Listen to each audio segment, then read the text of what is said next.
অভিযোগ পাল্টা অভিযোগ। জাতীয় শুটার বাম্পি দাসকে মারধরের অভিযোগ। সোমবার সকালে তিনি যখন উত্তর কলকাতার রাইফেল ক্লাবে অনুশীলন করতে যান তখনই তাকে বাধা দেন কয়েকজন ক্লাব কর্তা ও সহ শুটার। মাম্পির সঙ্গে ছিলেন তার মাও। তাঁদের বলা হয় 11 নম্বর রেঞ্জে অনুশীলন করতে দেওয়া হবে না মাম্পিকে। শুরু হয় বচসা, সেখান থেকে হাতাহাতি, ধাক্কাধাক্কি, মারধর। মাম্পির পাশাপাশি তার মাও প্রহৃত হয়েছেন বলে অভিযোগ। প্রাক্তন শুটার কুহেলি চক্রবর্তী ও তার ছাত্রছাত্রীরাই এই ঘটনা ঘটিয়েছেন বলে মাম্পির অভিযোগ।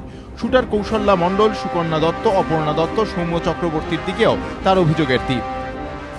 আজকে সকালে যখন আমি প্র্যাকটিসে গেছি তখন আমাকে কুহেলিদের কিছু স্টুডেন্ট আমাকে ক্লাবে ঢুকতে দেয়নি, আমাকে ধাক্কা দিয়ে মাটিতে ফেলে দিয়েছে।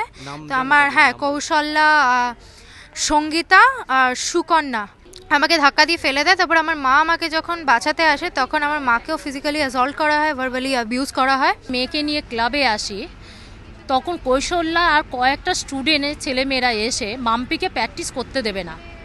তারা হচ্ছে কুহেলি গাঙ্গুলির স্টুডেন্ট, তার মধ্যে ছিল সঙ্গীতা বলছে আমরা এই লেন দেখাশোনা করি, তোমাকে এই প্র্যাকটিসটা আমরা করতে দেবো। সঙ্গীতা ঘটক সে।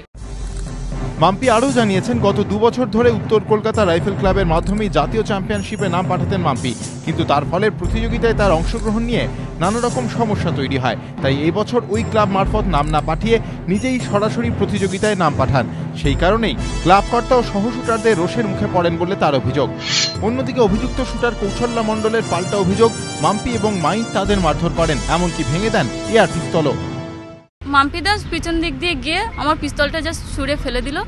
আমি চেয়ার থেকে উঠে গিয়ে আমি গিয়ে বললাম যে আমার পিস্তলটা কেন সরালে, আমাকে তো বলতে পারতে, আমার পিস্তলটা ড্যামেজ হয়ে গেছে, আমার থেকে তো কেউ দেওয়ার নেই। যেরকম রেগুলার ট্রেনিংয়ে যাই সেরকম আমি আজকেও গেছি। আমাদের যে কেয়ারটেকার ছিল খালি, আর কেউ ছিল না ওখানে ওই সময়। আমাদের যে বলতে যে থাকে, কে বাধা দেবে বলুন? দুতরফেই পরস্পরের বিরুদ্ধে উল্টোডাঙ্গা থানায় অভিযোগ দায়ের করেছে। ঘটনার তদন্তে নেমেছে পুলিশ। এদিকে সামনেই জাতীয় শুটিং চ্যাম্পিয়নশিপ। বাংলার একমাত্র মহিলা শুটার হিসেবে মাম্পির যোগ দেওয়ার কথা সেখানে। তার আগে এই ঘটনায় মাথাচাড়া দিল বিতর্ক। প্রদীপ্ত গোস্বামী, এবিপি আনন্দ, কলকাতা।